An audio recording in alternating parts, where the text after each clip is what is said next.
Kia ora koutou, welcome to South Pacific Muscle. Mike and myself, as usual, filling in spaces, and joining us today, Jackson Hinch. So welcome on board, Jackson. How are you tonight? Thanks for having me, lads. No, super tonight, actually. Just, got home from the gym. And then, been looking forward to having a yarn with you, lads. Oh, awesome. No, I've been looking forward to it too. For those that don't know Jackson, Jackson is a very accomplished powerlifter. I mean, look, you just look at his total and you know this guy knows his shit. So I'm going to let him talk a little bit about his background and talk about his experience with lifting and where he's come from, and we'll just go where it goes tonight, eh, Jackson?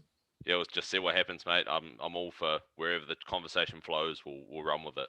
Easy, man. That works for me. Right, Jackson, do you want to give us a bit of a brief intro about your early days in sport and how you got into lifting and how you became, in 2019, you became our premier powerlifter in the men's open? So The boys that are on the people that listen to our podcast will hate me for this because I took up about half of our first episode with my introduction, so I'll keep this one a bit shorter. No, I mean, growing up, I was never that athletic kid, I was always the nerdy kid that did his homework, and had a growth spurt like 14, 15. I got to 5'11", and I was 60 kilos. And I was just that tall, lanky kid, yeah.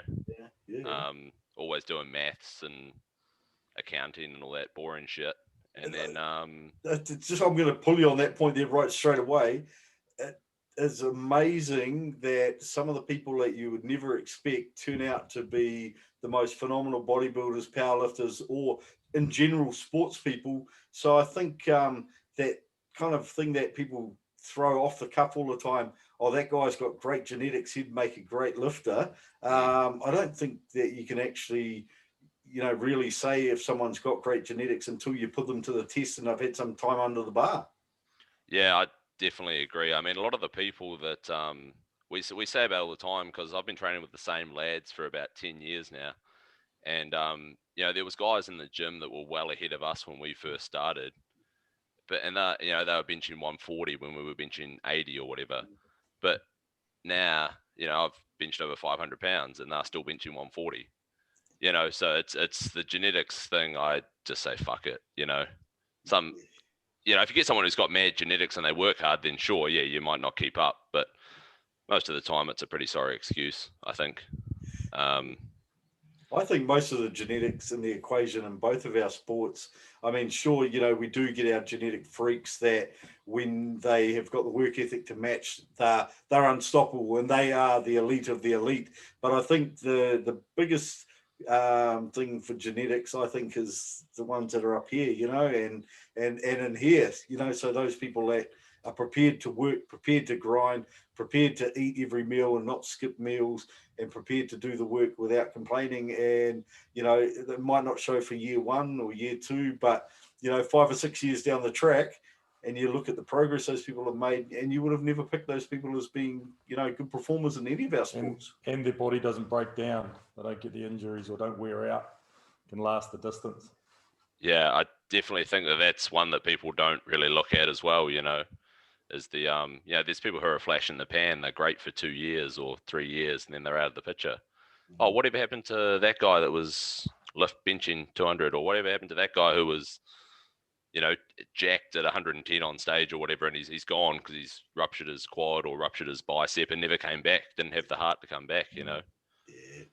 I think bodybuilding's much more, I don't know, you guys I would know more about this, but like I feel like bodybuilding is much more of your genetics are much more important. I feel like in powerlifting, a lot of the time you can outwork bad genetics, if you know what I mean. Whereas in bodybuilding, you can't change the shape of your muscles, To a certain extent, I think there's particular classes, and I think one of the huge misconceptions that we're getting recent times is with classic physique, people going, I'm going to do classic physique because I'm not built, and I can't hold the mass to be a bodybuilder.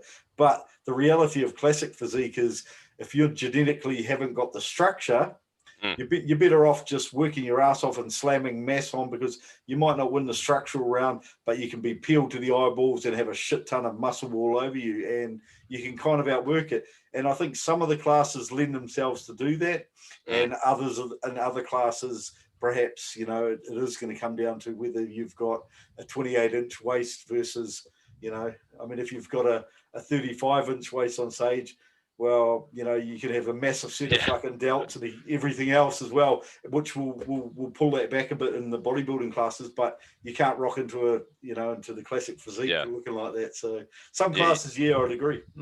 Yeah, you're never going to get away with it in some of those more, like say, structural classes. I don't know. I'm a big fan of bodybuilding, to be honest. That's why I started lifting. I played random sports as a kid. I played like badminton and volleyball. And now I get you must have played rugby when you were younger. You know, you must have been in the Canterbury team or whatever. I honestly played in like under sevens. Oh, and then the coach told my mum I was going to get kicked off the team if I didn't stop being a pussy and start tackling people. That's a goal. I can imagine that conversation. I can see it right now. You must have played rugby. No, I played badminton. Yeah, and they look at me sort of like, you get that weird confused, like, is this guy taking the piss or is he like actually serious? I'm like, no, I'm dead serious. Oh, it's fucking gold. I was literally half of my body weight playing badminton. But and then just started going to the gym and kept progressing. I started out just doing the bro stuff, you know. I did I always enjoy telling people when I first started training, I did barbell bench Monday, Wednesday, Friday, and dumbbell curls Monday, Wednesday, Friday, and then I did dumbbell bench Tuesday, Thursday, Saturday, and barbell curls Tuesday, Thursday, Saturday. Oh, that's so cool. I thought I was confusing the muscle, you know, when that was all the rage, you know, and that was all I cared about, you know, was chest and biceps. So when you're 16, you know, you start lifting for girls, and then it's only guys that sort of say, oh yeah, sick bro, nice arms or whatever, you know. That's really funny, because like I was sort of the opposite. One of the first bits of kit I got was a squat rack. So you know, I think I was the only kid that was 15 that had a squat rack, you know, and now I'm the one that's in there doing the curls. So hey, you did curls in that squat rack though, definitely, didn't you? Well, I couldn't, because it was set at squat rack height. It was they were actually made from some car rims, so some big, you know, car rims with a set of stands and U-clips, so you couldn't adjust them. They were one height, and you could squat out of it or shoulder press out of it, and that was it. So that was it. Yeah. No options. No. So we did what we did. So you started training. Have you been Canterbury through and through? Nah. So I actually born and raised on the coast, Greymouth, and then I shifted over to Christchurch for school. So you didn't play league over there, because everyone on the coast plays league. Oh, mate, I was too much of a pussy as a young kid, you know, ran away from the ball. I think I'm going to run away. I don't want to get tackled just by mistake, you know. But, they're hard leagueies over there. Yeah. And then, just kept lifting. And then it just ended up enjoying it, you know, ended up enjoying the results. Discovered how to eat when I was about 18, 17. Well, that's not bad. It's pretty early on in the picture. Most people, you know, I don't think I worked out. I mean, everyone worked out. You have protein shakes, but we kind of did that because we saw it in magazines. But I don't think I really worked out the eating side of things till I was probably 20, maybe. Yeah, I had the old what was that mass gainer called? Metamax. The old metaphysics, you know, that range. Yeah. I don't even know if it's still around. It's still somewhere probably, but I had the old Metamax. They probably sell it over on the coast still. Yeah, I'd say so, mate. They're about 10 years behind. And then they had a pre-workout called Red Demon, which it had the big thing on it, you know, R20, whatever, but we used to just get it. It was just caffeine and Raro, I think. I don't know, you know. To give us a bit of frame of reference, you were 5'11". Did you get any taller? No, that was me. I got to that you're 5'11". Yeah, maybe shorter now after all the squats. And what do you weigh now? You started at 60 kilos. Yeah, I'm 118, 119 at the moment. I've just been dieting for a bit. The heaviest I got was 132. And how old are you now? just turned 28. Right, okay. Just a bit of frame of reference before we move on. Yeah. So I started lifting at 16 and got a gym membership 16th birthday. And just sort of mucked around for that first 18 months, 2 years. And then, sort of just discovered, I didn't really figure out how to eat. I just figured out, actually, if I eat more, I get better gains. So it wasn't great food. I was hamming, those 6-pack of Yoplait yogurts and stuff that you'd get, I'd ham like 4 of those, a couple of bananas, just like I'd eat lots, whereas my appetite wasn't huge growing up. Fuck, yeah, I remember that. I think I found the old the dairy thing was probably the first thing I got onto, and I used to do the 1 kilo tubs of yogurt, and I'd finish them, and I'd go run off in an ad break, grab one, and I'd be finished it before the ad break had finished. I was like, "Ooh, that was calories." Yeah, it's I don't know, it just tastes good, and if your body can handle it, it just works. It's good protein, good carbs, bit of good fats. Like you say, it's quite relatively calorie dense for something that's easy to eat, but and then about 18, I just kept getting stronger as such. I wasn't super strong. I think I was benching like 120 or 130, but I was about 80 kilos or so. Just started doing some deadlifts. I think I was deadlifting like 180, maybe 190, and one of the guys said, "Oh, why don't you try this? You're pretty strong. Why don't you try this powerlifting stuff?" Yep. I had no idea what it was. There was a couple of guys at the gym who did it over on the coast. Yep. And then I just said, "Oh, I'm actually living in Christchurch for school. Like, where do I train? Can I train there for it?" And they sent me to train with a couple of guys at Eastside, Craig McGuigan, Leighton Best, all the sort of the they don't really compete anymore, but they were the sort of the top Canterbury powerlifters at the time. I had one of their t-shirts back in the day with the squat shirt. Yeah, bro. Yeah, that's the one. I've still got a couple. Yeah, that was a cool gym. They used to share a gym with Lee Attrell. He did the weightlifting, the Olympic lifting. Yeah, that's right, Lee Attrell. Yeah. Good name. Yeah, he had a good little crew in there as well. And I'd kind of pop my head and have a bit of a nosy in between sets. But they had a good setup, and they had some good lifters, and they also had some good strongmen that came out of that training in that facility. Yeah, bro. I mean, that was the first gym that I had been to that wasn't like a commercial sort of gym. Yep. The gym I've been to on the coast was owned by a guy called Cocky. He was a league player. And so it was kind of grungy. There was a dungeony sort of, he called it the House of Pain down the end, where we did all the weights and powerlifting. Then there was a cardio section, there was a class section, but this was the first gym I've been to that was sort of like, the whole thing was like grunge, Yeah. And it was dope. I loved it. I jumped in. I mean, I was 18. I was this little skinny kid, and they just took me under their wing straight off the bat. No hesitation. And they had a lot of equipment that you'd probably see in some of the more advanced commercial gyms now, but back in that time, Eastside were well ahead of the game in terms of. Oh yeah. The only other gym that I can think of in the country that was anywhere in the ballpark with them would have been Powerhouse Gym, which was still developing at that point in Wellington. But they had specialty bars. They had chains and bands and bloody strongman equipment and everything you could think of. And that's got to be 20 years ago, at least. Yeah. I mean, I started training there in 2011, so 10 years ago. But they were going well before that. Yeah, because I was down there. When did we do Tico, Mike? What year was that? 98. So I was there in 98. So they just I think they just opened up just slightly after that. But they had some good lifters in there. So they managed to get you into your first powerlifting comp at what age? 18. Yeah, straight in. I rocked in. I think I joined like just before the earthquakes in 2011. Yep. They were in Feb. I joined in the January, and I was stoked actually because they reopened basically straight away and just said, "Oh, well, look, have a bash." Yep. Everyone else's gym's closed, and I was like, "Sweet, I can still train." So it was good. I think I did my first comp that April. So what were your lifts and what did you total? totaled 500. Nice. Yeah.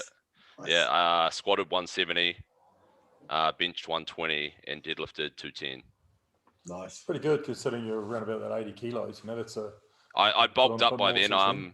By then, when I started training with them, I kept pushing the food. I was about 90. I was about 90, I think, 90, 89, 90. But yeah, I suppose back then, like the top dogs, I mean, it was all equipped back then as well. Anyway, there was no differentiation between raw or equipped. So like, obviously some of you guys won't know powerlifting, but raw is what we do now, where you just wear a belt and a soft suit and knee wraps or sleeves, either or. Depends on what fed you're in. And then, but back then they wore the squat suits, bench shirts, etc., and there was no differentiation. Even if you lifted raw, you still lifted in with the equipped guys. Weren't bench shirts just the most painful fucking things in the world? Oh, dude, I've had a couple of goes in them, and like it's disgusting. Yeah. I really want to push one at some stage and try and bench just something stupid. Yeah. But I don't know. I just can't bring myself to do it. You know. Yeah. That's it. Like I always thought the same thing. I thought I would love to have a go in a big scoop neck, open back, fucking squat bench shirt that can hold a shit ton of weight and just see what it could actually do. But it becomes to me, it kind of takes away from it in some respects, and this is just my opinion, because the average person can't relate to someone that's walking out to a bench like a mummy with their hands in front of them and watching the bar, and the bar can't touch the chest because the bench shirt's too tight, and all those sort of things that go with it. And so when people used to say to me, "Oh, what was your best bench?" I'd just tell them my best raw bench, because it was too hard explaining. Like, I benched this, but I was wearing a shirt. So Oh, you're one of the humble ones. Most people would just say their best equipped bench. Yeah. And people are like, "Fuck, mean." Gold. No, but yes, that was good fun, and I just hooked since then, really, because I'm a very like numbers person, and I like quantitative stuff, where you can measure things. Yep. And so powerlifting was just fucking you to a T. You could just do it. Did I get better? Yep, probably. Yep. Like, did I total more? Yep, perfect. Got better. Sweet. Happy. Next one. Yeah, you probably don't really want to get into the bodybuilding game where it's very subjective, and you're like, well, why did that guy win? I think that guy looks better than that guy. And yeah, sort of like, it's a hard one, because I still have that thing that my whole reason why I started lifting was to look like Goku, was to just be jacked. That was my whole reason of starting lifting, because I was that skinny guy. Yeah. And I just wanted to be stupidly jacked. And so then that was when I sort of, I don't know, we sort of train a wee bit differently, I suppose, to what you would consider your classic powerlifter. We do that. It's a bit of a corny term, but power building as such, that's an easy way to describe it. So do you want to give us a bit of a breakdown for those people out there? Just explain, I don't know, in very simplistic terms, what does a session of power building look like? What does a week look like? So that we can get a general concept of what power building is. Well, yeah. So for me, it's and I mean, the thing with raw lifting as well is that raw lifting, you have to be jacked to be strong, because you don't have the suit to make up for the weaknesses. So you have to have a big bench. You have to have a big chest, big delts, big triceps. Whereas in the shirt, you could get away with big bit less stable shoulders. You just had triceps, and you could have a big bench. So for us, yeah. So I mean, for me, I almost treat my sessions as two separate sessions. So the start, we'll start with if I'm doing legs, say, we'll start with our squat, and that's very focused on getting better at squatting. If I'm working towards a competition, it'll be a certain amount of sets, reps at a specific weight range. I won't time my rest periods. I'll go when I'm ready to do, when I know that next set is going to be perfect reps. Yep. It's all about the rep consistency, getting very nice technique, building to the top end in 6, 8, 10 weeks time, whatever it is. Yep. And then the second, once we leave squats, that sort of thought process goes out the window almost. And we will do what you would typically call a bodybuilding session, hypertrophy type stuff, you know. So we'll just go ham on leg press, hack squats, leg extensions, leg curls, lunges, whatever, you know. And we'll do sets of 10, 20, 25, 30, whatever. Are you influenced by any particular, you know, has your style evolved or been influenced, I guess, by different training over the years? Because I used to, when I started, there was only one style of training. It was linear periodization, and that fucking bored me shitless. And then, but it was effective. You know, back then it was all we knew. It was effective. We didn't have the internet. We had bits of paper from Derek Pomana that said do this, so we'll do that. And then, you know, there were things like Shaco programs and that, and I thought, fuck that, I don't want to squat 3 times a week and do that. I like doing the accessory. I like doing the, you know, like you, more power building style. And I sort of fell into following Louis Simmons and Westside and that, and just really loved what they were doing. And so that was me, man. I was Westside for life, and while I was doing powerlifting, and I really enjoyed that type of training, and it sort of evolved to very much my own style that worked for me, but based on some of their principles, with a lot of that power building kind of, I guess, you know, approach. Like the first half of my training was all about technical lifting and lifting heavy weights, don't care how long it takes, and then the rest of it was, I just want to get bigger and jacked, sort of thing. So that was me. But was there anything in particular or any group of people that influenced you early on? I'm a reader. I'm still a nerd at heart, so like I read a lot of shit. I've read a lot of the stuff from Conjugate, a lot of the Juggernaut stuff, which is sort of like a newer thing, Chad Wesley Smith, and a lot of the RP stuff, which is like Mike Israetel with the volume MRV, MEV. So I sort of use some of that now. Very early on, we did the Jim Wendler stuff, 531. Yeah, I like those boys. I actually had a couple of articles published on their website once. True. Yeah, but they got a real cool facility, and I just like their attitude, and you know, like Dave Tate and that just seemed like real humans. You know, they're kind of pretty relatable sort of guys. You know. Yeah. They seem to just be very straight up with people. They're not like your typical salesman that you get in the fitness industry. They'll tell you how it is. If you like their shit, you do. If you don't, you don't. And they just bugger off, whatever, all good. They're quite happy with it, you know, because I've been and done that. I mean, Dave Tate, I remember I always bring him up to people, and I'll say about, I don't know if you guys have seen it, that video where he is asking J.M. Blakely about how he chops and changes weight classes so fast. Have you guys seen that? No, I haven't.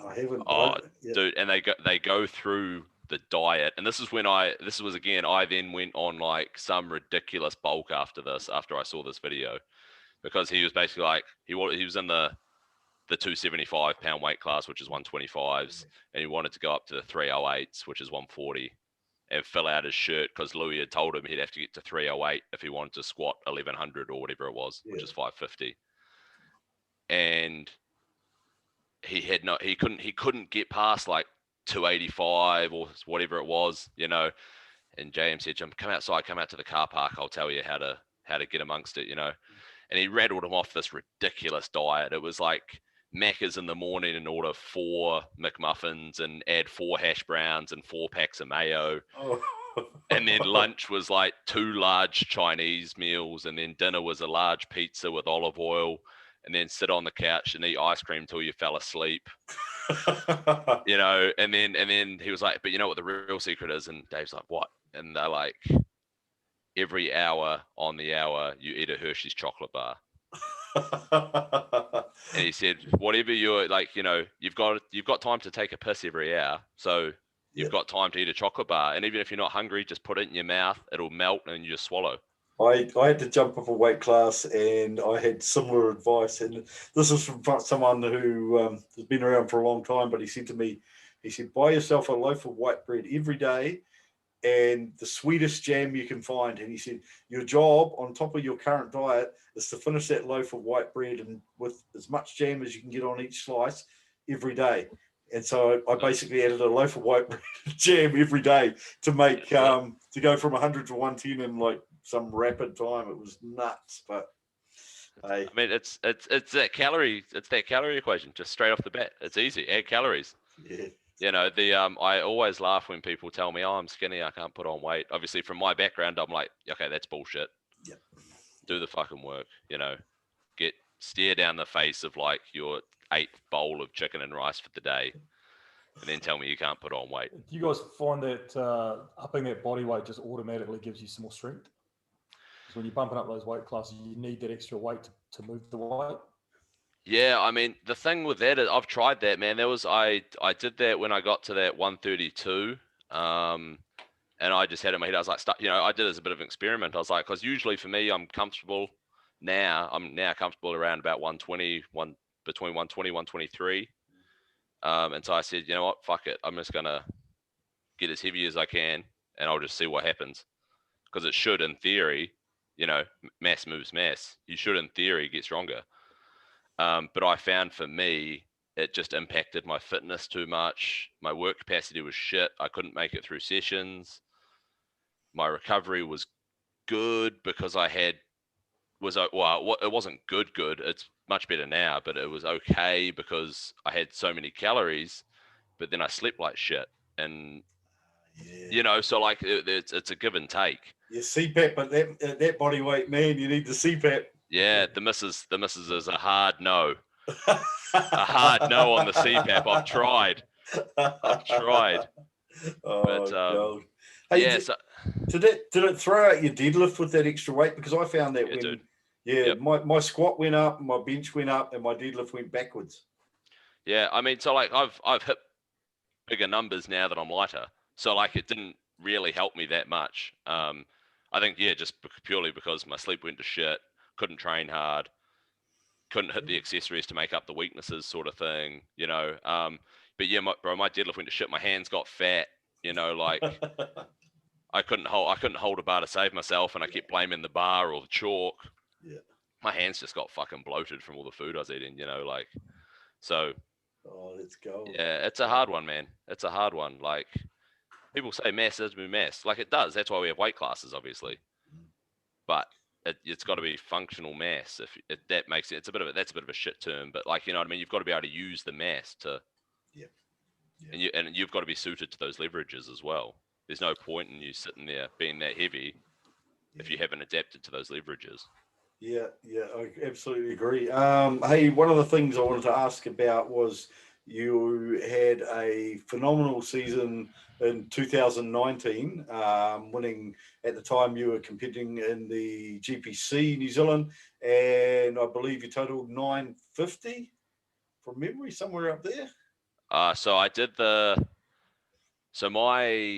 I did 950 2020. Oh, okay. So I don't know, I suppose when I was at like,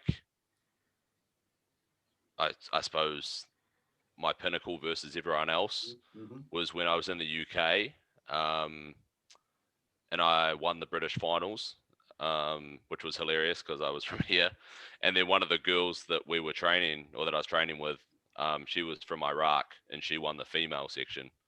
So that was pretty funny. So they weren't too happy about that, but I totaled 915 then, and that was when my mates Jamie Thompson and Hamish Coulter had both totaled 912 and a half. Oh, gold. So I just pipped them by 2.5 kilos, which made me feel pretty good. Yeah, hell yeah. Because you always have those cool little rivalries. Yeah, always. And Jamie said to me, it took him about 6 months to realize what I'd done. And then also in that comp, when I did that 915, that I deadlifted 355, which at the time was the best powerlifting deadlift in New Zealand. Yep. So that was sort of where I guess, sort of, stuck my flag and said like, all right, I'm not here to just fuck around. Yep. I'd always been the up and comer or the underdog till then. And then did that, and then came back and did like the NZ Open and stuff, which was cool. And then the next year, 2019, won the nationals and I think I went like 9. What did I do? Oh no, I missed a couple of squat. I had a horrendous squat prep. I blacked out at the bottom of a squat about 4 weeks out because it just wasn't going. It wasn't going well at all. What did you have on the bar when you blacked out? 295. Oh fuck. I was doing sets of, I don't know, like 4 or something. I was doing multiple sets of 4. Yeah. And it just wasn't working. And then Was someone spotting you on that one, or? Yeah, Jamie Thompson and Chris Lord, we've trained together for, minus the time I was in the UK, we've trained together for about 10 years. So just talk me through what happened when you blacked out on that squat, because I'm picturing a crumpled heap on the ground, or some poor bastard trying to drag you up. Jamie pulled me out of it. I sort of lost it a bit at the bottom, and you sort of go limp, and then came back, and he grabbed me as I went limp. Yeah. And then I sort of came back, and we both sort of half pushed up and out and put the bar back, and I just, what the fuck happened? You sort of get that shock. Yeah. But yeah, so that prep, I think I won nationals 2019, and I think I totaled like 922 and a half, because I missed a few squats and my bench had gone to shit because I used to have this real bad issue of real sore biceps and shoulders from squatting, which then affected my bench. And then I also, that comp as well, I actually pulled just enough to win, if you know what I mean. I pulled 2.5 extra to win because I just wanted to bank the win. That was what I went for. And then last year I went 950. But then one of the other lads that trains at Bodycore, Ben, beat me. I think he ended up with 970. Fucking big numbers, man. I saw somewhere listed. I saw you listed somewhere as the under 110 kg GPC world champ. Is that? Yeah. That was a fucking event in itself, to be honest. That was 2016. Because I was over in the UK, and so I'd said to the guys back here, I wasn't going to compete while I was over there. I was going to enjoy traveling and, grow a PT business and just do my thing. And we got over there, and I was training at this gym called Gym Box, and I was PTing there as well. It was good fun. It was like sort of their version of Les Mills. And nice gym, but people had plenty of money to spend on PT. Nice equipment though, like we were training, they had nice bars, nice squat racks and stuff. So it was actually fine for me to train there. And then Hamish back here said, "Oh, I'm going to go to Serbia for Worlds. Like, would you be keen?" And so I had to answer like him and Court and stuff who were in charge at the time. And they said, "Yeah, well, I mean, your totals are good enough, and so for Worlds, the international bodies sort of just say that you have to be invited by your national level body. So then it's up to the national level bodies to basically pick what the qualifying standards are or who they want to be in the team. So even the fact that I hadn't actually done nationals or whatever back here, they were like, "Well, actually, you're good enough. We want to send you." And I sort of lifted with GPC back here a bit. So they were like, "Yeah, sweet, go and do it." And it worked really well because from London to Serbia, where it was only like a 2.5 hour flight. Nice. Yeah, beats a haul from New Zealand, doesn't it? Oh, dude, I think by the time Hamish got there, he'd been traveling for like 41 hours or something ridiculous. Yeah. So I drove. But no, so that was 2016 in Serbia. What an experience that was, man. That was ridiculous. I mean, they just had a civil war like 10, 15 years ago. And it was in this little, with Worlds for GBC, they quite often put it in the little towns instead of just always putting it in the big city centers. And so we were in this little town, I can't pronounce it properly, but it was Kanashkovac. And it was, I think like the comp probably doubled the population there, you know what I mean? The amount of spectators and lifters and stuff. That was a fun comp. I royally fucked it up. I came in way too heavy, and I'd done big weight cuts before. I think, the biggest weight cut I've done is I've gone from best part of 110, about 109.7 or 8 or whatever, down to 99.5 in 4 days. and then back up to 111 in 24 hours. 24-hour weigh-in? Yeah, that was a 24-hour weigh-in. Yeah. So like for this, I'd done that at Nationals here in 2015. And so for that Serbian comp, I was quite confident in myself of doing it. But I misjudged how lean and how depleted I'd kept myself training. And so I was about 110. I was about 111 by the time it came around to comp, because I'd sort of growing into it. But I was lean and pretty flat, which I didn't realize, like I didn't have a lot of carbs in my diet. Yeah. So obviously there's a lot less water weight that I can actually pull. Yep. And I didn't even think about it. I was like, fuck, nah, easy, all good. I've done 10 kilos before. I can do 11. It wasn't that hard last time. It's all good. And then, yeah, got to comp, and we're in rural Serbia. I make the hotel run out of hot water doing Epsom salt baths and I tried to turn the bathroom into a sauna. They run out of hot water and they come knocking on the door, yelling at me in Serbian. Oh, fuck. And there was a sauna in a town about 2 hours away, but and I'd taken some Lasix. I'd cut all my carbs. I hadn't eaten for about 24 hours already. I'd cut all my water for about the same. Yeah. And I had like 20,000 milligrams of vitamin C, You must have felt like fucking death at that point. Yeah, I'm trying to get rid of the water, and I was, and then I honestly just stopped pissing, and I was like, all right, I'm in trouble now. This is not good. Your kidneys start to hurt. And I was still like 103 something, maybe best part of 104. And had a guy over there, Thomas Lilly. He's coached me before, actually. He's the only actual coach I've ever had. He coached me online for about a year. Yep. But he wasn't at the time, but he was over there with another couple of lads.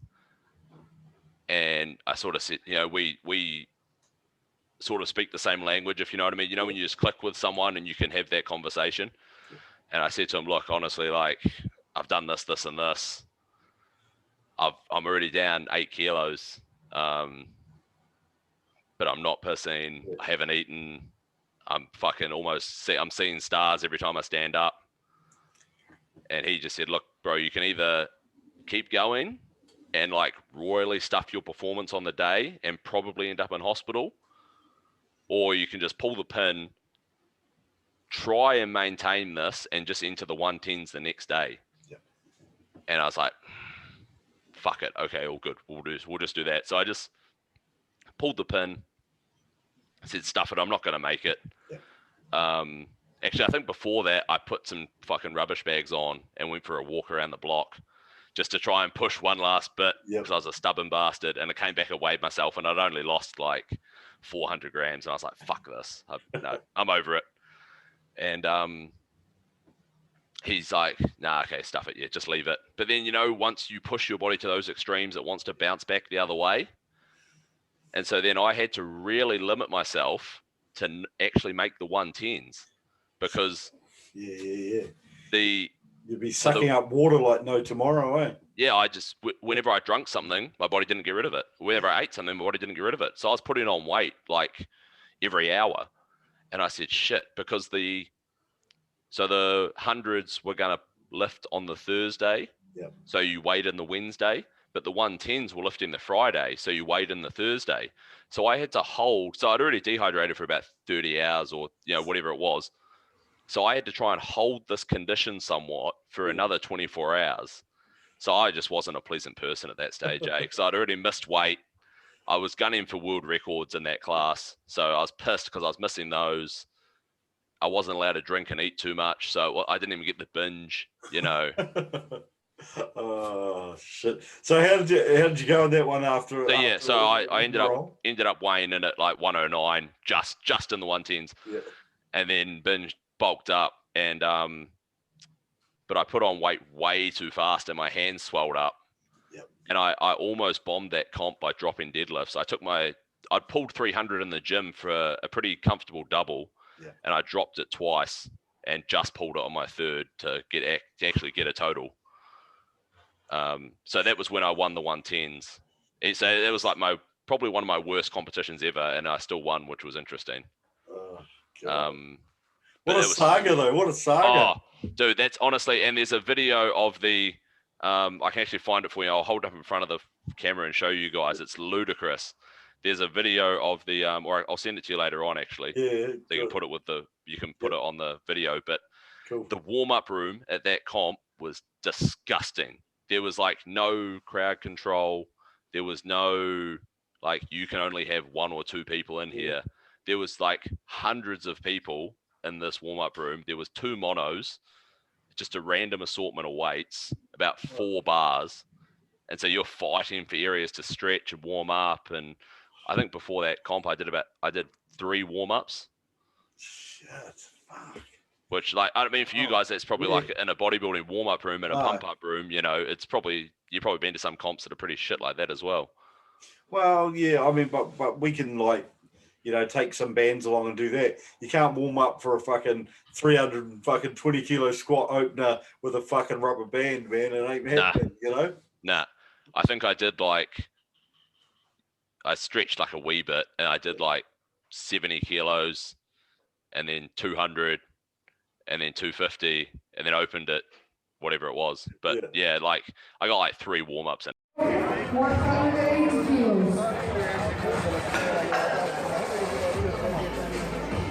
was ridiculous. One of my favorite memories of powerlifting is Derek Pomana reffing a competition over in Napier, and he was reffing us on the side, and then they called him to lift, and he did 100 on the bar, so he squatted 100, and then he walked out, squatted it, sat back down, and then, you know, took over reffing it, you know, as side referee again. And then they went through the next round, and it was 200 on the bar for him. He went and squatted 200, and then he carried on reffing, and then they went up, and it was 300. And so he hadn't really done any warm-ups at all. Did 100, 200, 300. And that was, I thought, that was kind of funny. It was, you know, that, you know, when you're that strong that you can actually get away with doing something like that. Whereas, you know, for most of us, even if we went and got a bar with 3 plates on it and tried to squat it without warming up, it would probably, you know, have us on the floor. Yeah, stuff would go pop. Yeah, absolutely. But yeah, so that was the one that I got gold there, and then in 2017 I moved up to the 125s and I got silver behind a guy Delroy McQueen, who's in powerlifting. He's a pretty well-known powerlifter from Britain. He actually went to the Commonwealth Games in about 2000 for Olympic lifting. Oh wow! So he's one of those guys that's good at lifting, very methodical, very good coach. So he just so getting second to him, I wasn't too fussed for my first year in the Open, you know. And then so I've done those 2, and then obviously came back and then won nationals, and then got second last year. Being a numbers man, it's all about better numbers each time, isn't it? And the results, if someone else can lift more, someone else can lift more, but as long as you keep improving your numbers, then you're making progress, right? That's honestly, dude, that's one of the things that I love about powerlifting, and I've really taken to it. I'm not that, like, for me, I have no idea where my next comp's going to be. And to be fair, I'm not that phased. I'll just train the same way I do anyway and get stronger. At the moment, I'm really focused on, like, my clients and putting on the best comps that we can, because the impact that I've been a PT for 10 years now. And so the impact that you see that powerlifting has on people, and they, you know, and like you say, if they enter a comp and there's someone stronger than them, who cares? Did you get better? Yeah, sweet. All good. All right, do it next time, and do it next time, and do it the time after. And eventually you'll probably beat that person. I mean, I've done that same thing, you know. It's a cool little community, powerlifting. I found that, like, you know, they're like a more jovial version of bodybuilders, to be fair, probably because they get to eat more. But no, you know, they tend to be really supportive, and you know, like we're finding with the bodybuilding community now, which is, you know, a big shift from what it was. They kind of rally around and help each other and reach out to each other, and probably a little bit because it's less subjective. You know, you can complain about a result in the bodybuilding competition. Oh, the judges got it wrong, and I should have won that. But the numbers are what the numbers are. If someone outlifts you, they outlift you, right? Yeah, no complaints. I guess that's it. There's less complaint. I mean, people still find ways to complain or ways to fuck it up. I But, still hold a massive grudge with Australian powerlifting back in fucking 2000, whatever it was, 20 years ago, when I got fucking red lighted on my squats. They were fucking deep. No, you're right though. You're right. Hey, just before we move on from GPC and powerlifting, etc., I just wanted to bit of a rewind, because you actually competed and won a strongman competition during your time in England. I mean, the true fans will love this, but all my boys will hate this because it's like a long-standing joke. I got called LSM for about a year when I got back. So I won London's Strongest Man, which that's cool, man. That's was really cool. Dude, it was just out of the blue, eh? The guy that I was training with in the UK, Dave Beattie, he owns Genesis Gym, which is in what is it? It's over by Wimbledon. It's I used to fucking bust there all the time. Sorry, lads, can't remember. But it's awesome gym. It's like the gym to train at in London, in my opinion. It's good for powerlifting, it's good for bodybuilding, it's good for strongman. It's good. There's lots of fighters that go there. You know, it just seems to be the place to be if you're. But again, it's one of those grunge gyms. Like if you're not there to work hard, fuck off almost. You know, like, but also have a yarn. You know, like the dickheads get filtered out real quick, which is I love those sorts of gyms. But he just said to me, so I obviously did the British Finals 2017. He just said to me, "Oh, what are you going to do now?"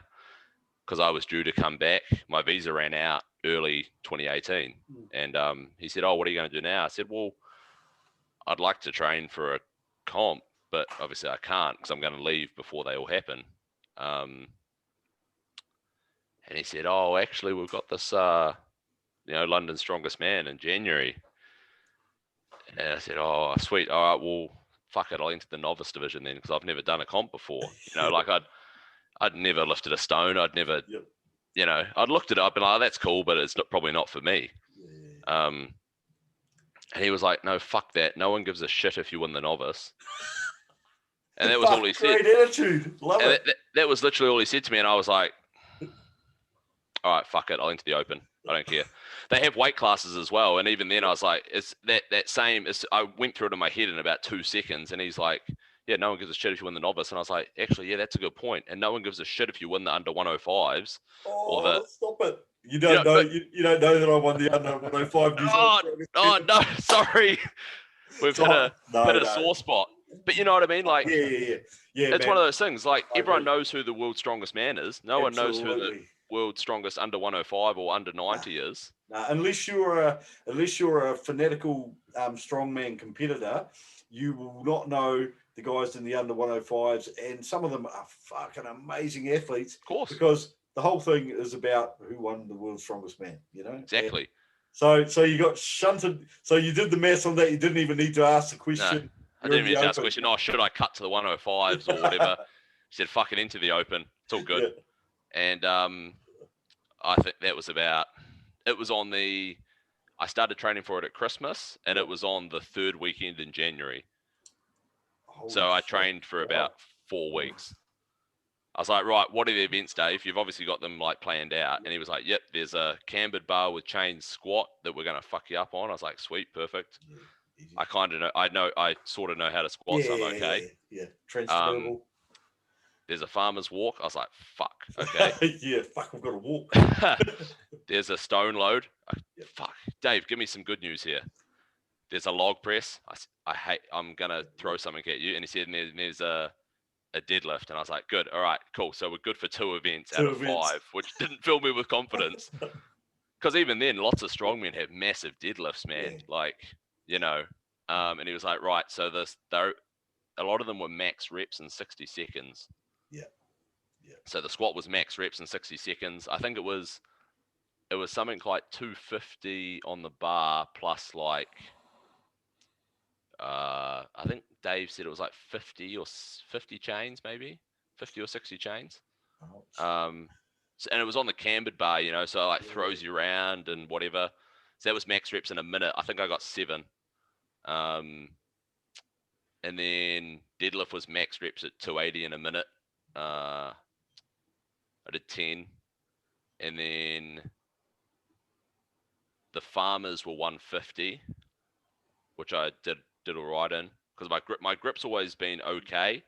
Yeah. Back in 2016, I dropped a deadlift over at Pro Raw, and it cost me a placing, so it cost me a couple of grand. So I said, fuck that. My grip's never going to let me down again.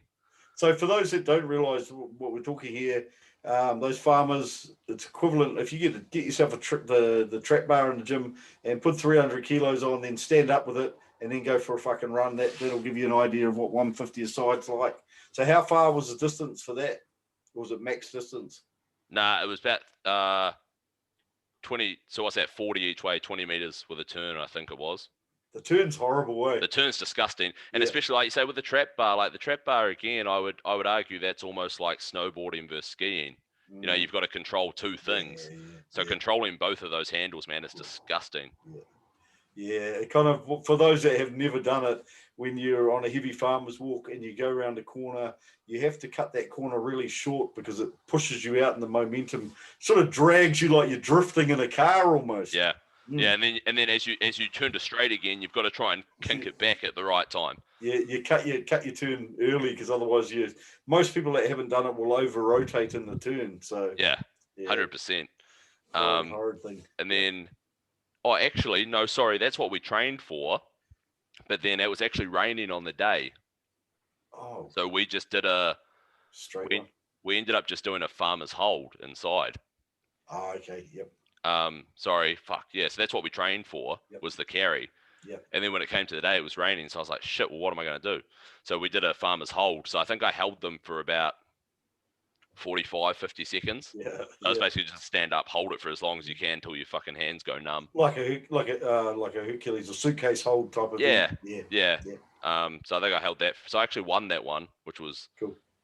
And then log press and stones. I got like middle of the pack on those, but I'd done well enough in the other two to make up the overall points, which then makes you win or lose. Oh, that's cool. Were there any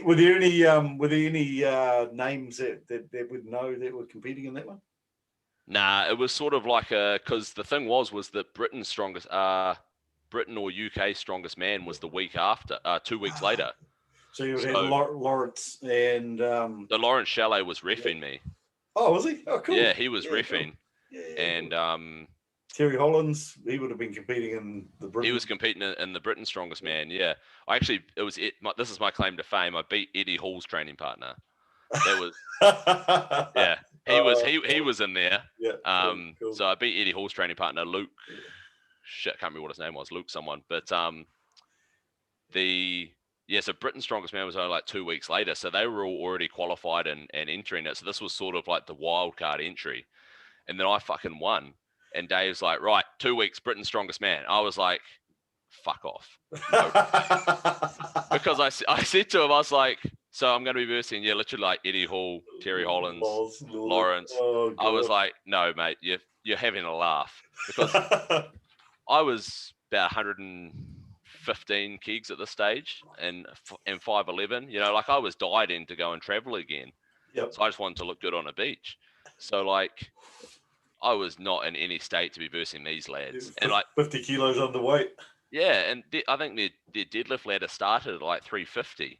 I'd only just pulled 355 the week before, where I was stoked. Oh, God. Or like, the couple of months before. So no, I didn't enter that. Hey, before we jump back into where we were headed, how was the experience of going overseas and doing London and stuff? Coming from New Zealand and then getting into training and things over there. What's the scene like? How did you find the experience? It's awesome over there actually, because there's so many people. So I mean, well, the training scene is awesome because there's so many people. So it's real competitive. Living over there sucks because there's so many people. Yeah. I'm not a big city person. I grew up in obviously Greymouth. And then I'd lived in Christchurch as a city. We had like 300,000 people. I mean, London has that in like a square block. Yeah. It's ridiculous, man. When we were over there, they had 12 million people in a city that's only just bigger than Auckland. Yeah. It's crazy, eh? It's ludicrous, man. It's not my scene. It was cool for what it was, to travel, compete in some cool comps, and etc. But like lifestyle wise, and no one owns a car. You don't own a car; it's too expensive. You have to do travel. You have to do the tube and stuff, which just sucks. When you're 120 and you're in this underground fucking metal container, everyone's on you. You're sweating before you even get down the stairs, and you have to go down in there where it's hot. And you've got, you put your arm up and you sweaty armpits in some guy's face. You're like, sorry, dude. Honestly, I can't help it. I sweat like when I sleep, so I'm obviously gonna sweat in here. Like. But yeah, no, it's cool. It's cool, but it's too many people, too big for me. We did like 30 countries in the 2.5 years we were over there, though, like travel wise. So we did our thing.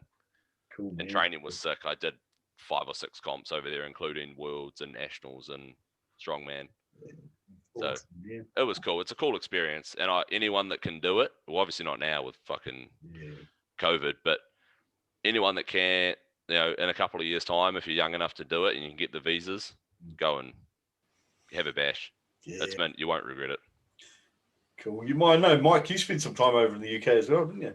Yeah, I had 4 years over in the UK. Similar experience, just too many people. I had 9 months in London and then moved out about sort of 45 minutes on the train out northwest to a little town called High Wycombe, which was close enough to London to get back in and go clubbing or partying or whatever, but far enough out so it felt like a village again. So, but yeah, didn't do a lot of training over there. Played rugby instead. Nice. Yep. Yeah, that's big over there, man. That's a big scene over there, rugby. They love it. Yeah, we've got a lot of good Kiwis that have gone over there, and a lot of boys from the Bay have ended up over there playing for like some Wasps and London Irish and places like that, and there's some real cool opportunities. I've always kind of wanted to get there, and it's still on my to-do list at the moment, is to get over to the UK and just train in some of the big gyms over there. Like, I'm pretty keen to check out Ultraflex, and there's a couple other gyms that I want to go and check out, because I've done the American thing, but I've never done the European thing. So, yeah. Is that, I don't know if you guys follow like James Hollingshead? Yeah, King's gym. Yeah, man, that looks like a dope gym. That's ludicrous. Yeah. He's one of my favorite bodybuilders. He's so jacked. Hard not to like James, isn't it? James is you watch him in some videos and stuff, and he's just such a nice guy. He's so down to earth.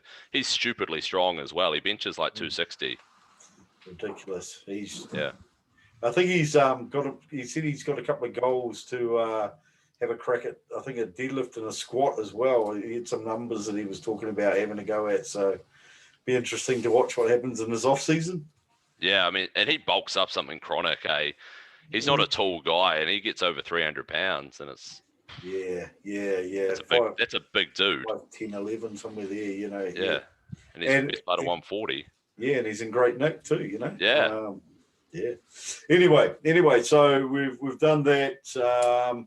We're back. We've done the GPC thing, and now you're promoting and lifting in non-affiliated comps. Wolfpack, tell us about it. I don't know anything about Wolfpack. Tell me. So it sort of came from, I mean, like back in the day, obviously the Hangover movies came out, and old Alan, I don't know if that's supposed to be me in the Wolfpack. I haven't actually asked the boys, but I think it is. And I'm the one who was the one Wolfpack, and then it became 3, and then I think that's me, but I'm too scared to ask in case they agree. Oh, it's gold. But so they sort of came out around 2010, 2011, whenever it was, and that was when we started training together. And there was sort of a group of about 4 or 5 of us who all trained together, and we somehow just someone mentioned it at some stage and was like, oh yeah, we're like the Wolfpack, and we were like, oh, it's kind of gay, it's kind of cheesy. like you can't really, we can't really claim that ourselves. But then we just started doing it, and then that was it. And it just, one of those things, like once it cottons on, that's it, and it's gone. Yeah. And so ever since we've been training together, it's just been the Wolfpack. And let's go. People have fallen off and come on, and fallen off and then come on and whatever. But myself, Chris, and Jamie have trained together since the start, really, since 2011. end of really 2011. cool, man. That's really cool. Like I was listening to a conversation on a podcast today, and it was talking about training partners, and most guys only have training partners for less than a year. And I think James was just saying, "Oh, I like the change, and it drives me to be better." But Fuad was saying he's had trained with Paul for 15 years, and I'm like, "Fuck, it's like a fucking marriage," like having that. Yeah, it is. I've been married to these guys longer than I've been married to my wife. It's I think, and they'd take me for half if we ever got divorced. I bet. Fucking I A. bet. But I don't know. I think it's one of those things that it's hard to find good training partners, man. I mean, people suck. People aren't reliable. Most people don't want to work that hard. So and we were just lucky that we found each other when we were all in the same boat and just pushed each other. Yep.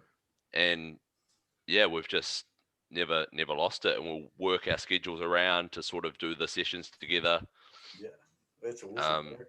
We just push each other. And then I always joke with Jamie, so like when we're doing say deadlifts or whatever, it's almost like I'll set the pace, and pick and almost pick the weights or whatever.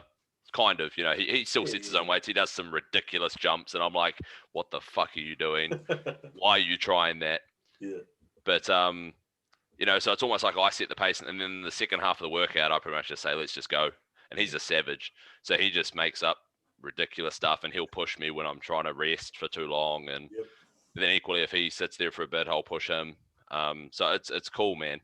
Fuck, I miss training partners, man. Like I've kind of been doing my own thing now for the last probably couple of years, and I kind of look back over the years and think about some of the training partners I've had and some of them were for 2 years at a time, and fuck, we made some massive progress with some of those people, and I guess it's about finding like-minded people, and they're not necessarily always as strong as you or always, I've had training partners that have just got so much more talent than me and are so much stronger.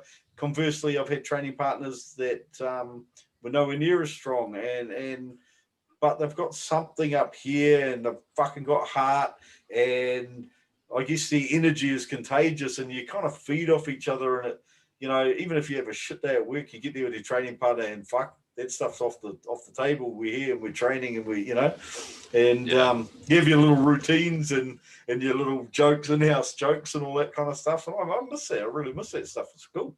Yeah, man. It's one of those things. A lot of people say that they train better by themselves, but I think that they probably just haven't found the right people to train with. Yeah. I think everyone trains better with at least one other person, because you're always going to push yourself a little bit harder. You're going to, you go, I go. You're going to take less rest time. You know what I mean? Like you're always going to push that wee bit harder when someone else is there. And I think the people that say that they train better by themselves, it's an accountability thing, I think, and I think like I've always written that thing in recent years, going, oh no, I just train by myself because I can do my own thing, and and I go, and exactly what you say is true, and I know, in my heart of hearts, if I had one of my boys that I'd trained with in the past training with me, I might get another couple of %. I mean, I give it death while I'm by myself, but death by myself versus one of my mates screaming in my fucking ear that, and you just kind of, you can just dig a little bit deeper and push a little bit harder. So Mike, you've got a training partner, right? You've got a good training partner. Yeah, Josh is great. As you say, we've got our in-house jokes. He hates phones in the gym, and so every now and then I'll pull out, pretend I'm texting or something just to fuck him off. But there was started as a coach athlete kind of relationship, and then transitioned into training. And he's just real keen to learn, and being about 29, he's pretty fresh and not as injured as me, so kind of keeps me honest and stronger than me on some things, and I'm stronger than him on other things. So it works pretty well. We actually only do Sundays. We get together on Sundays and train. The rest of the time, he likes to train about 5 o'clock. I try and get in a little bit earlier. But yeah, it works pretty well. Yeah, miss those days. It was good. We had a good training scene, Mike, back in Dunedin. We had Saturdays when we'd have squats on Saturdays, followed by vegging around doing fuck all about other than watching sci-fi for the rest of the day. Yeah. In a flat that was right above the gym. So good times. Yeah, when we'd finish work at 3 a.m, we knew the gym closed at 2, so we'd have to be training by 12:30. So you get up at 9, have a feed, go back to bed, get up at 11, have another feed. So you made sure fueled up enough to do legs. Yeah, it was good, man. It was good times. Oh, gold. But Hey, yeah, sorry. Just make it work. Yeah. You just make it work, and and like you say, especially when you've got a crew there, you just make it work. Yeah. Otherwise, So, you'd easily skip it. Going back to Wolfpack, tell us about in terms of comps coming up and promotion. Sorry, I fucking love a tangent, eh? We always do it. Always. But yeah, so we started out just basically coining Wolfpack, and then Chris is a great designer. He just picks it up as a hobby, but now he just loves it. It's like his sort of side hustle. But he designs all of our clothes and stuff, and he just started making. He was like, you know, what'd be sick is if we had some t-shirts. And then everyone would know who we are. And I was like, bro, again, that's kind of shit, kind of cheesy, but fuck it, let's run with it. Yeah. And so he designed the first t-shirts he designed. I've still got them. Yeah.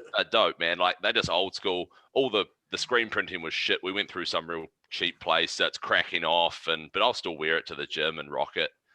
But it was this like animated wolf just with Wolfpack. And then we were like, actually, hang on, what about, he sort of made these sort of army looking ones that said Wolfpack Strong. And then when I came back from the UK, we were both sort of PT, and then Bodycore opened, and we were like, fuck it, why don't we just do it together, and we can really push this, push this brand and stuff, and we can see how we go.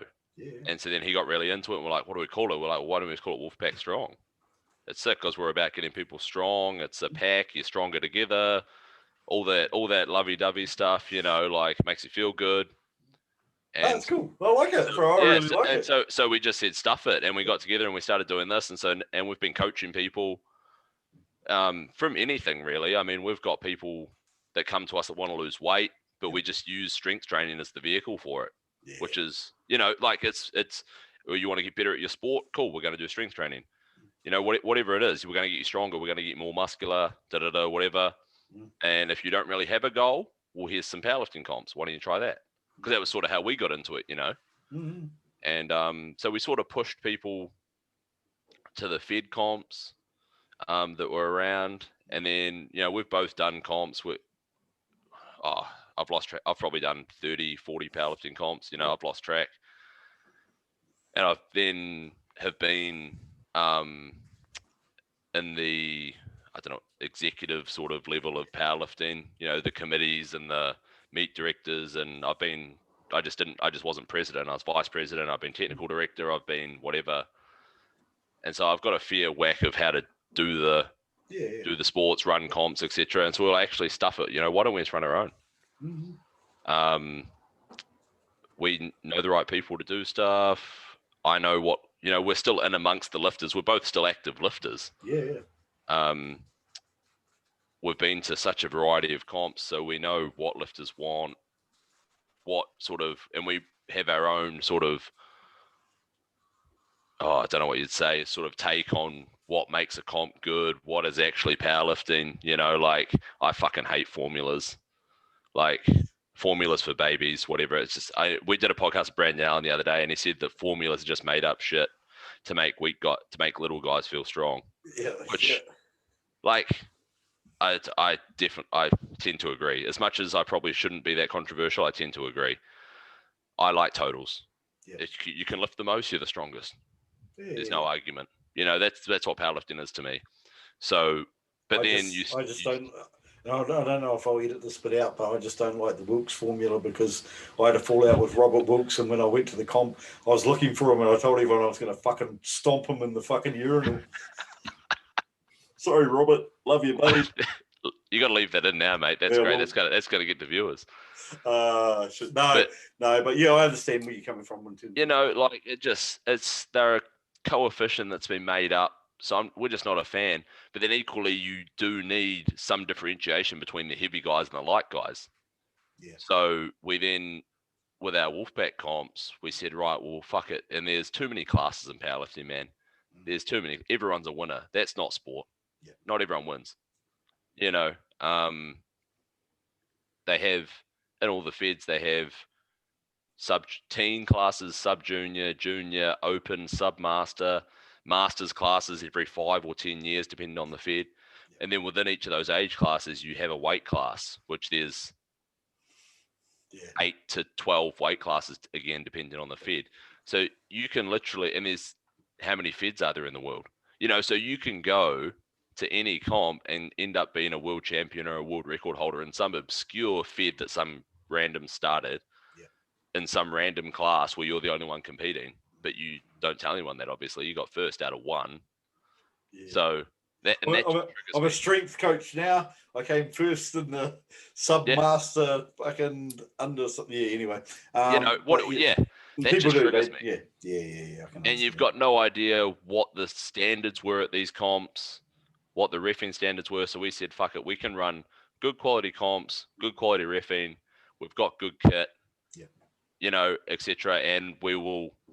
So then our idea was then I've seen a lot of comps. I've been to Pro Raw 3 times now. And Pro Raw and Big Dogs is sort of seen, well, in my opinion, is sort of seen as the pinnacle of powerlifting in the world, really. And it pushes competition. And I said, so what can we emulate off that? You know, so we then reduce the class. Taking the best of what you see and simplify it. Simplify it. Take the classes away. We've got 3 female classes and 4 male classes. That's it. Easy. So the weight classes, you know, we've got under 85s, under 105s, under 125, and then open for the guys. That's good split. I feel is decent splits, you know. And then the girls is under 65, under 80, and then open. That's cool. No, they're good. That makes sense to me, because you don't need a weight class that's got 7.5 kilos worth of body weights in it. You know, it just no. And I mean, the thing was that with those classes, we sort of looked at the split of New Zealand's lifters, and people can make those. And we're doing a 2-hour weigh-in as well. I fucking hate 24-hour weigh-ins. I've taken advantage of them. Because they're part of the rules in those comps. But I think that's stupid. You should just lift at what you weigh. So, to be fair, it probably takes a lot more stress off the lifter too. You know, you're just like, fuck, I am what I am, and you know, I can't cut and reload in 2 hours. So you know, I mean, people still do. People will still try and cut 5 kilos for a 2-hour weigh-in, and I'm like, doesn't make sense to me from a performance perspective. You know, no, it doesn't work for. It'll work for like 0.1% of the population, but everyone else sees. How long is that 2-hour weigh-in before they lift? That's what I mean. It's 2 hours. So you've literally got 2 hours to weigh in, and then you go straight in and start lifting. That's the idea. So if the lifting starts at 10, you're weighing in. Weigh-in opens at 8. Right. So then you'll sort of like, as a meet director, for us, we'll say, right, okay, well, lifting starts at 10, and we're going to be starting obviously with the light females, so they get preference weighing in. You know, if you're a 125 kilo dude, you're not going to be lifting until probably like 11 o'clock. So you can sort of wait a wee bit and weigh in a bit late, and weigh in once all the lighter people have weighed in.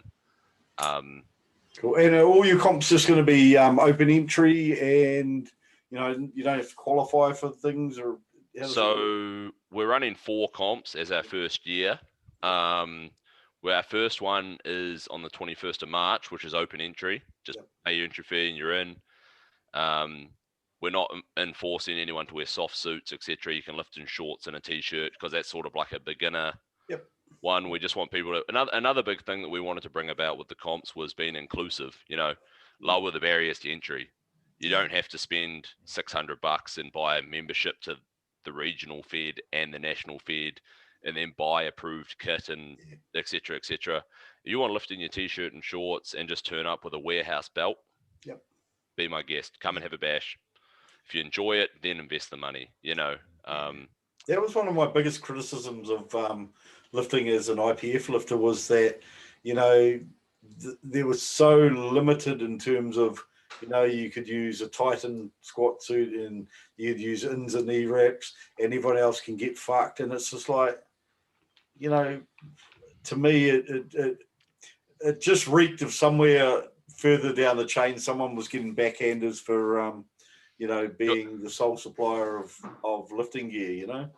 So this is again off on a tangent, but do you guys know Pioneer, the lifting brand on Instagram and stuff? They make the custom belts.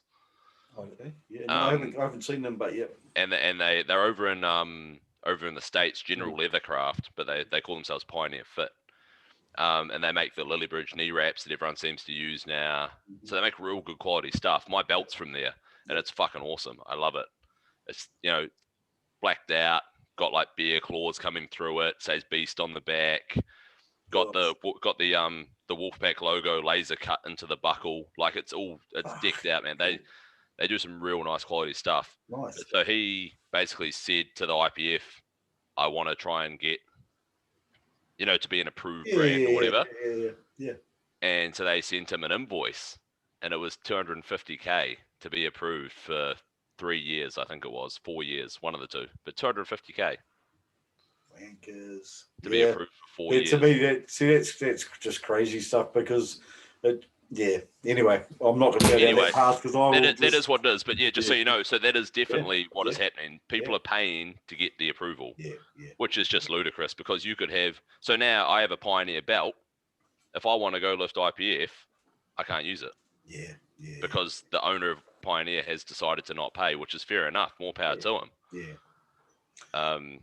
But anyway, so we're just trying to be as inclusive as we can. Lower the barriers like that. Get people in the door, introduce powerlifting to the general public, you know, get as many people in as you can, because that's how you turn a sport into a professional sport. You know, there's no real pro powerlifters. It's gotta be watchable. And that was I ran the NZPF Nationals in, I think it might have been 2006. It was in Hawke's Bay, and somehow Muggins got dragged into it, and so I ended up running there, and we booked out a stadium, and the first thing I said is, we're having a fucking DJ, and it was just because, like I said, there's a lot of downtime in powerlifting in a big comp like that, you know, all the classes and that, and I said, we've got to make it so the audience is engaged, so I want someone that can DJ and involve the audience in that downtime so we're not losing people. But there's a bunch of stuff out there that could be done to make it much more, I mean, like Powerhouse did a great job when they were holding their comps. They had the big screen, so it didn't matter where you sit. You had a whole lot of different angles of people lifting, and you could see what was going on. You could see the scoreboard. You could see who was coming up next, what the subtotals were, and just trying to involve the audience. So, you know, because, you know, some sports like strongman are designed by, you know, they're designed to look cool. You see a guy carrying a car, you're like, oh, I've got one of those. They're fucking heavy. That's cool. Or you see him lifting a big rock. It's just like a caveman thing. Whereas powerlifting's boring as batshit. Honestly, is. Unless you have some, like, I find powerlifting interesting to watch because I'll look at people and I'll be like, oh, that's interesting. I'll look how they move. I've got comparison for the weight. So it's interesting to me. But, I mean, my missus comes to every powerlifting comp I do. And bless her, she's there to watch me for 5 minutes on the platform collectively over the day, and she'll sit through 8 hours of other cunts lifting. Sorry, but other, you know, whatever, and it's boring, man. So that's what we're going for, changing really. You know, our comps that we've run at Bodycore are just, it's a full house, man. We'll get like a couple of hundred people watching. Nice. Loud music, like MC. I love the MC. I love grabbing the mic, but you get the crowd involved. You know, people like it. They're there to support. You get it. You don't want it to be like a church. You know, it's not supposed to be quiet. It's not supposed to be guys in suits sitting there telling some novice that his squat wasn't good because it came up crooked. Yeah, it sometimes feels very sterile and like an Olympic sport that's not that, you know, whereas it could be, you know, you've got some fucking big ferocious men smashing some fucking weights and noses bleeding, you know, and if you've got the right background, man. The nosebleed. That's my specialty.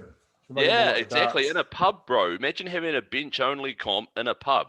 I'll tell you what, when you were probably still a eating Play-Doh and fucking before that you were probably like a sitting in someone's sack still. Anyway, there was a pub in Hawke's Bay called the Stortford Lodge, which was on the corner of the main roundabout, and they had a bench press comp, and I managed to sneak in there, and there were, guys with crates and drinking fucking jugs, and guys were benching, and I remember seeing Paul Kingy smack out fucking, 220 on the bench or something in a pub with guys fucking playing darts, smoking cigarettes and drinking beer. So, it has been done, and it's pretty cool. Other things I've seen are outdoor lifting, which is kind of cool, like in a mall. Yeah. Fucking hot in Townsville though. Yeah. But at the beach, I think they did that one year at the bench at the Mount or something just a few years ago, didn't they? Yeah. That Mount, I think Hamish and stuff organised that. That was pretty cool. Imagine that sand like blowing in your face while you're trying to bench. Oh, I reckon that'd be cool, man. I always thought about that, like have a bit of if someone had a bit of mobile kit and just drop it down on the beach on a sunny day and the boys come in for a workout. That'd be great. Yeah. But so that's what we're then obviously trying to do that with a few of the smaller comps. Yeah. And then in July we're running an invitational, which we've only really got like 10 spots left for, which is pretty exciting. It's going to be the strongest comp in New Zealand ever. And I can say that wholeheartedly. Yes. Yep. We've got the biggest names in strength sports in New Zealand competing. There's going to be, I don't want to be that guy that forecasts totals and stuff, but it's going to be ridiculous. There's going to be a lot of New Zealand firsts, We've got a lot of crossover guys from Strongman. Anyone going to crack the 1,000? I think we'll see multiple. I don't want to be too confident, but I think we'll see a few. If everyone has a good day, I think we'll see a few. There's a lot of guys who, we've got Cole Wolf coming over. Yeah, man. Yep. Matt Ragg. Yep. Obviously Ben, Yep. Who won GBC Nats last year. He went 970. Yeah. He's got a lot more in him, so he's right on the cusp. There's Wade McLean Tahua from up north. I don't know if you've seen that fucking freak, but he is enormous. He's like 175, about 6'3", and he's just muscle. He's just huge, bro. He's got a flat stomach. Yeah. I don't know how. He's just huge. He is the biggest person I've ever seen, almost. No, not quite, but he is one of the biggest people I've ever seen, and he's only just starting. So he's gonna go best part of 1,000. Wow. Joseph Whitaker. Yep. He has totaled 965 and a half in knee sleeves and walked out squats, etc. So he's going to chuck on some reps. Ooh. So like he's right on the cusp, he's going to be. So there's all these guys. Honestly, if they all have good days, we could see 5,000 or 6,000 kilo totals. Imagine that. And this is going to be run in Christchurch or Christchurch, bro. Bodycore Gym, 3rd of July. Book your tickets. And then like some of the girls, we've got girls. We've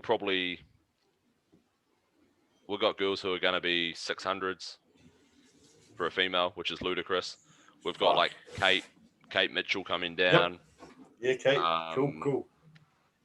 Ashley Hoita. So she's again been powerlifting for like 18 months, and she's totaled 580. Oh, stop it. So she's going to be like 6 something, Actually, one thing I will say is that in New Zealand, we've got some people that are pretty good bodybuilders, and there's some pretty good talent out there. But in the strength community, have we got some raw talent floating around on the streets in New Zealand? Yeah, man, it's ludicrous. It's crazy. Like, it's insane, man. I don't know. I think it's probably because... actually, sorry, I don't want to leave anyone out. We've got Raria Ropata. She's gone 598 in sleeves and a stiff bar, etc. So she's going to go over 600. Yep. We've got a couple of strong woman people. Shayna coming over. She's going to go over 600. She won the Open New Zealand Strongman Series Nationals, which was ridiculous. So she's going to do something insane. We've even got a chick. I don't know if you've heard of her, Esley. She's in Palmy. She's under 65s, and she will total like early 5s. She squats and deadlifts 200, benches over 100 at under 65 as a girl. Nuts. just ludicrous, man. Cool, So man. honestly, I'm looking for. You can tell I'm excited. Yeah, like a big It's kid. it's going to be sick. So we're showcasing these guys and I'm quite happy to not compete in this. Yeah. Because I just want to showcase these guys. You know, we're going to have TV quality live stream. Yeah, man. You know, all the bells and whistles. We've got VIP tables. We've got.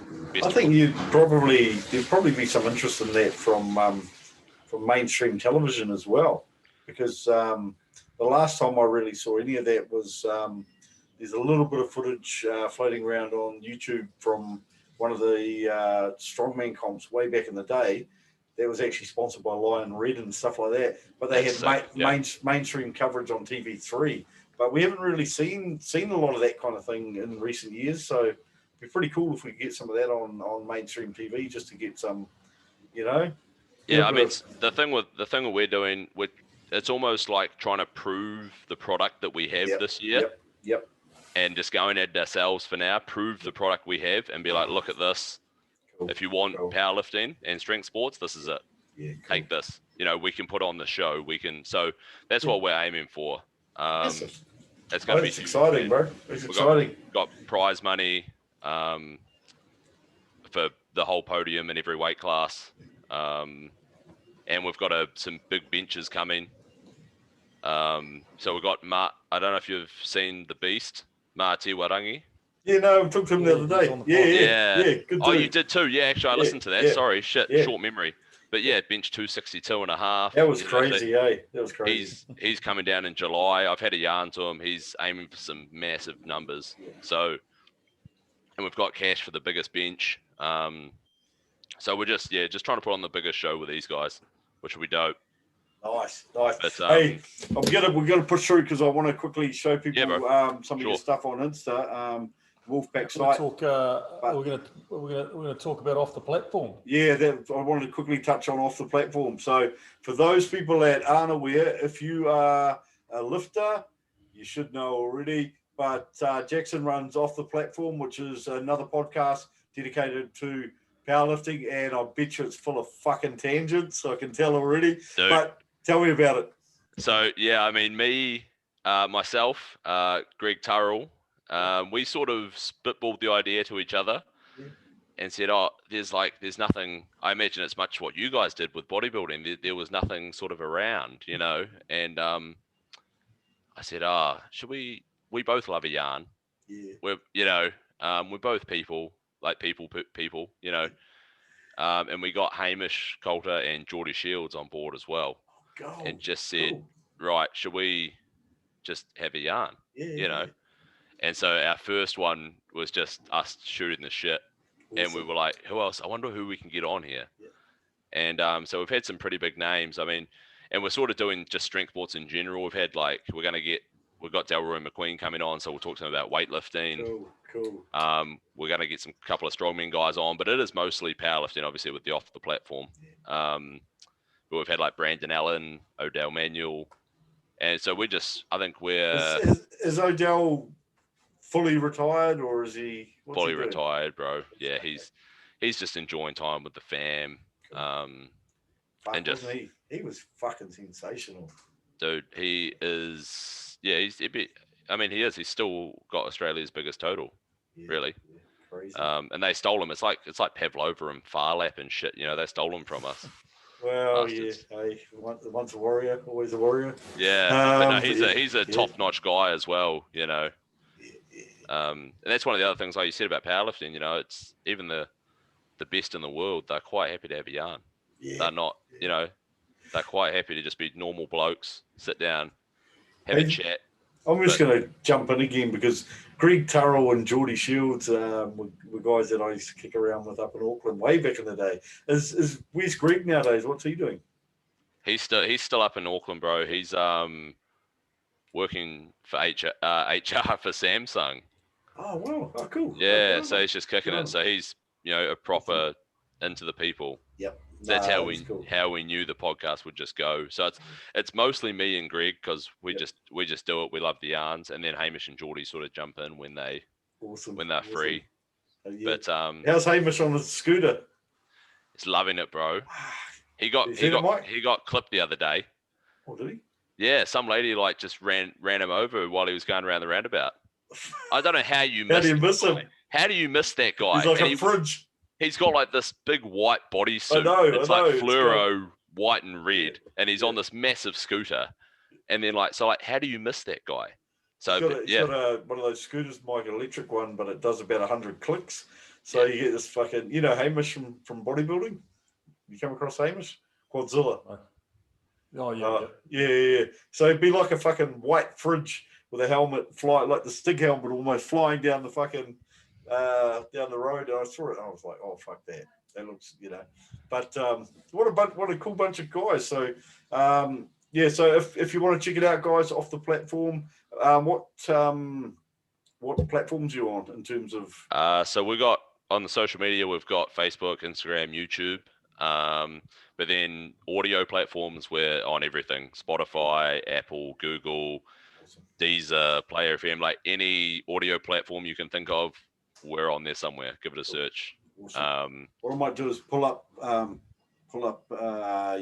Instagram and quickly just show people, say how they can follow you on that. So just quickly, off the platform NZ. So if you want to have a look at what the guys are doing in terms of the podcast and things, there's some fucking cool photos there. Yeah. So our most recent episode was Chris Kennedy, and that's a hell of a story, man. Honestly, we talked fuck all powerlifting. Yep. But he's honestly, when he was younger, had a massive wrong crowd, drug problem, didn't know how to get out of it, so went and obviously purposely, but committed aggravated robbery, and then turned himself in so that he'd end up in prison as like a forced rehab. Wow. And now he's got a master's in sports science. He's lecturing at university. He was number 4 in the world in the IPF for the under 74, so he's completely turned around.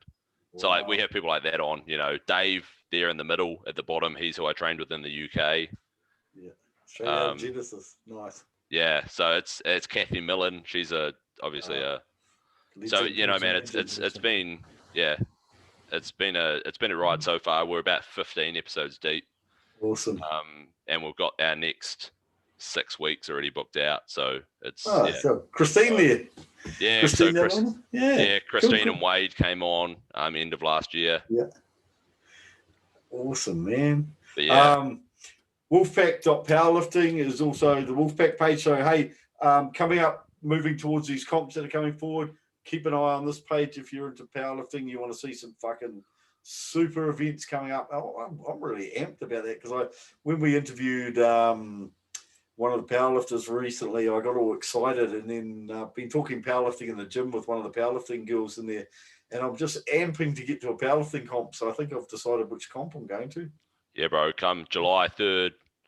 Yeah. It's gonna be sick. So yeah, basically Wolfpack Powerlifting, we put all the stuff about the Wolfpack strong comps, and then all of our clients, some client milestones and stuff. When they first hit a 2-plate bench or a 3-plate bench or a 4-plate squat or a 6-plate squat or whatever it is. So that's our 4 comps there. Yeah. So we've got Battle of the Den, 21st of March. So these are all going to be run with the same weight classes, etc. Same rules. Just come and do it. If you have to walk out your squat, walk it out. None of that little technical shit. Yeah. Go to depth, come back up. You're all good. So yeah, Battle of the Den, Wolfpack Invitational, 31st of October. Then it's Bench Bash Bros. So that's bench only. Yep. So we're hoping to get a few of the strong gym bros out for that one. How every gym has some guy that benches like 180, 220 just by himself, Yep. And then end of the year, we've got the Summer Smash, which is again going to be like Battle of the Den. Cool. Just anyone come and have a bash, see what happens. Awesome, bro. So, yeah, awesome. it's gonna be a full year. But I'm fizzing for it. I bet.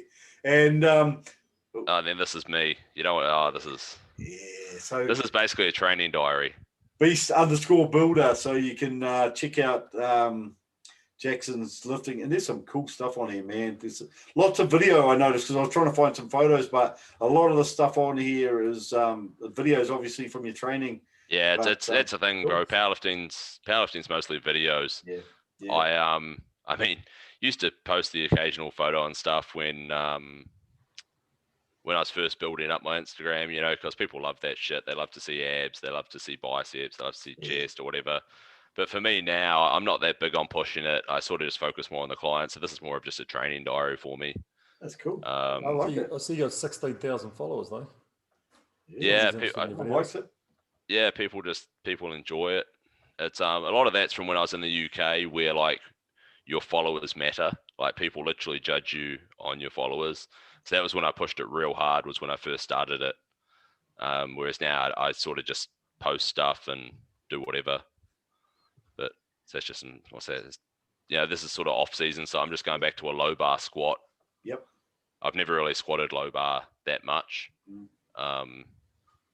Or that low, to be honest. Sorry, I've always been a mid bar sort of squat. So like, yeah, again, for bodybuilding, you guys probably don't focus on it that much. It's probably just high bar. But for powerlifting, a low bar position is typically stronger because shorten the lever up, eh? Yeah, the distance from your hips to the bar is a shorter lever, so there's less force. So you can be stronger, and you can also use your posterior chain a lot more because you can get more of a hip flexion rather than knee flexion. I still had my powerlift because I started initially. I mean, I was bodybuilding, but when I joined the gym at 15, I was lucky enough to train with Phil Emmett, who was a multi national champion, and he competed at the IPF Worlds and the Junior Worlds. And so I learned powerlifting is what I started with, really, my first gym experience. So even in my bodybuilding days, I still low bar squatted because you could lift more. And I know it's detrimental as shit. I look at it now and think it was silly, but you know, it is what it is, and you learn what these things from a young age, I guess. Yeah. Right. Hey, we better kind of come to a wrap, guys, because we've kind of gone for a while. I kind of felt tonight that we could just fucking shoot the shit, and then we'd be here in another 3 hours' time, still talking shit. So, dude, this is the dangerous part of podcasting. Like, I could sit here forever and just talk shit. Oh yeah. And and like you say, we'd find tangents to go down. So you got to call an end to it at some stage. Absolutely. But look, I've really enjoyed it, and it makes me so enthusiastic talking to powerlifters and that, because it's been so long since I've been to a real good powerlifting meet, and I'm kind of like I'm waiting. So I think I think I'm going to commit to flying down to Christchurch. Book the tickets, bro. Get those $39 grabber seats. Well, I'll meet you there, mate. Yeah, true.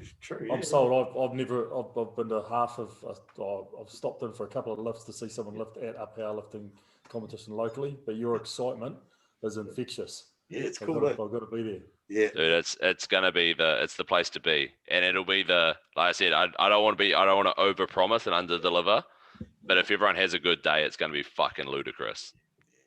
I'm super excited.